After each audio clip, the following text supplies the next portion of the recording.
Hey, good morning, everybody. I left a pretty long message to everybody yesterday, so I'm going to try to be quicker today. It's Father's Day. It's really early. I'm talking a little bit lower because the kids are still asleep. Um, but I wanted to wish all the fathers out there a very happy Father's Day. It's a day I look forward to. Cherish it, enjoy it, and make the most of it.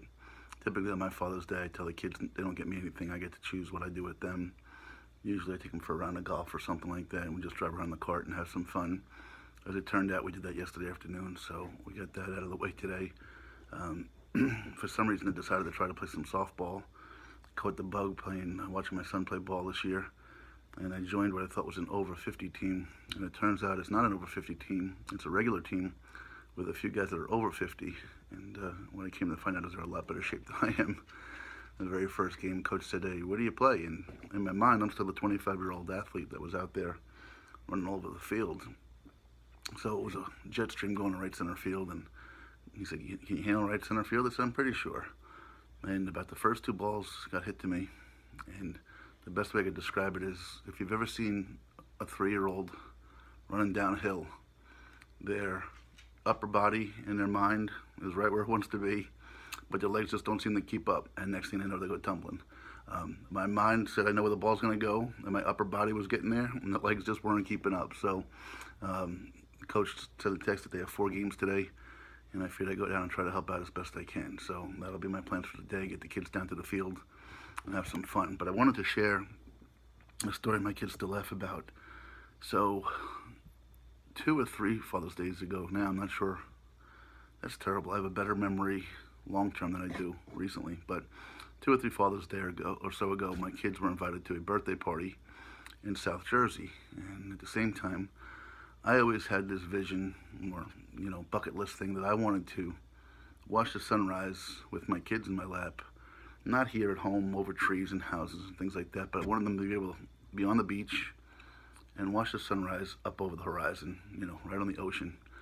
So that particular Sunday, I packed a small pup tent in my car and we went to this family's home and had the birthday party, which was a great time. And we got the right idea to not we, I had the bright idea to take the kids to the Jersey Shore and go watch the sunrise in the morning. So as it turns out, we stopped and got ice cream on the way, and we got down to one of the beach towns over there. It was a little bit north of Atlantic City. I forgot what the name of the town was.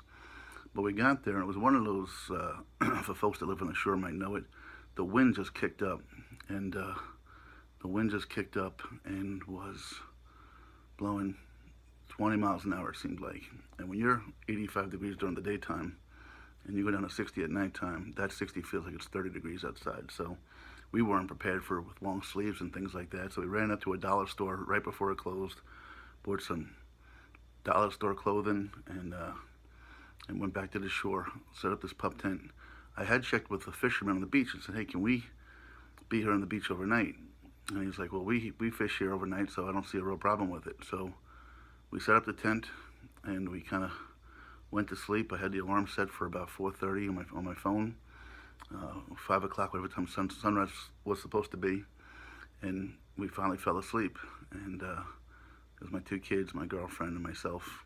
And God, I hate saying girlfriend. I'm a 50-year-old man. I say girlfriend, and I wish there was a better term for that. But anyway, it seems so high school to me. Anyway, so we're on the beach, and probably about 11:30 or so, I see like bright light shining in my tent. So again, being protective of the kids and the family, not knowing who it might be, I jump up and I race out of the tent, and there was a police officer. I guess beach police officer. I don't know what they're called. Anyway, he said, "Look, we can't be on the beach," and I tried to explain to him what I was doing, and I came here from Central PA. We're nowhere near the ocean. We took advantage of the opportunity. This is just something on my bucket list. As soon as sunrise comes, we'll be off and gone. And the guy was very cool. He said, "Look," he said, "you stay here." He said, "You do what you got to do and get off of here. I never saw you." He said, "But I get off at 2. And if anybody else comes by at 2 o'clock, I can't promise you what's going to happen." So I said, "That's fair enough. I appreciate that. Thank you very much." And off he went.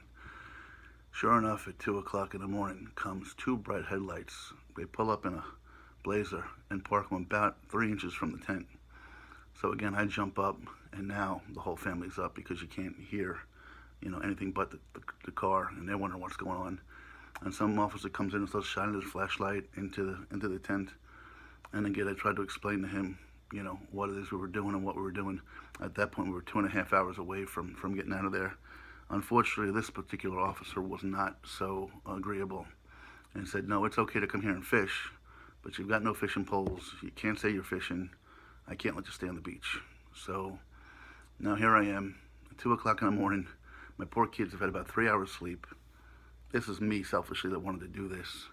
And I tried to tuck my way out of it, and the officer just wouldn't have any part of it. So now I had to have my kids and my girlfriend pack up what little bit we had, walk it to the car, and here I am. Once they drove off, it's really dark out there, and I'm trying to unpack and roll up this tent and take the stakes out of the ground and the whole bit. So now it's 2 o'clock, 2:15, 2:30 in the morning, and now what do? Do we hang around the area? Do we go get some breakfast? So they said we should stay, Dad, we should stay, but I couldn't see staying another 2.5 hours driving around when people were tired already and things like that. So I decided to head back home with my tail between my legs, a little disappointed. And so we drove through. The kids fell asleep a little bit, and we fell asleep on the way through Philadelphia. And as we got home, I live in York, Pennsylvania, which is just across the Susquehanna River, separates Lancaster and York. And there's a park over in a town called Wrightsville, or below Wrightsville. So with the 2-hour drive home, it got us close to where Sunrise was. So I had the idea that I would go down to the park and maybe we'd see the sunrise. By that point, the kids had awoken. And as it turns out, while we didn't see it on the horizon, there's some higher hills, maybe even small mountains on the Lancaster side. And we sat out there. A lot of the fishermen were getting ready to put their boats in the water that time of day. And we did get a chance on Father's Day a couple of years ago to watch the sunrise. And I got to share it with my kids. Wasn't quite what we expected, but just like everything else in our lives, it's another story that we'll be able to tell for a long, long time. My kids talk about it every Father's Day, so I'm sure they're not going to forget it when I'm long gone. Hopefully share with their kids. And I do remember, the one thing I remember, and I got to look for it, maybe I'll have it attached to my Facebook page if I can find it. But there was a picture I got of the kids. They were playing, there was a swing set at this park, and they were down by the river. And again, when the sun was coming up, it wasn't super bright. So you can just see the silhouettes of the two of them off in the distance down by the river. So that was just my memory of that Father's Day. So enough about me, no serious drama or issues to talk about today. I've gotten a lot of questions on the website. Some, really generic, boring questions. Some, pretty deep, whether it's about politics or religion. I'll share all my thoughts with you guys as we go. I will say and apologize in advance. I'm a kind of person, I am a pretty deep thinker, if you haven't picked up on that yet. But I could have just one thought, and that one thought will trigger 9 different things to me. And it happened yesterday. I'll share it with you guys another time. I'll probably share it with you tomorrow. But anyway, happy Father's Day to everybody out there. I love you. To my dad who's not here, to my brother who was a surrogate father to me, to all the fathers out there, have a very happy Father's Day. Love you guys. Kira, Landon, Grace, I love you. And I'll talk to you soon. Bye-bye now.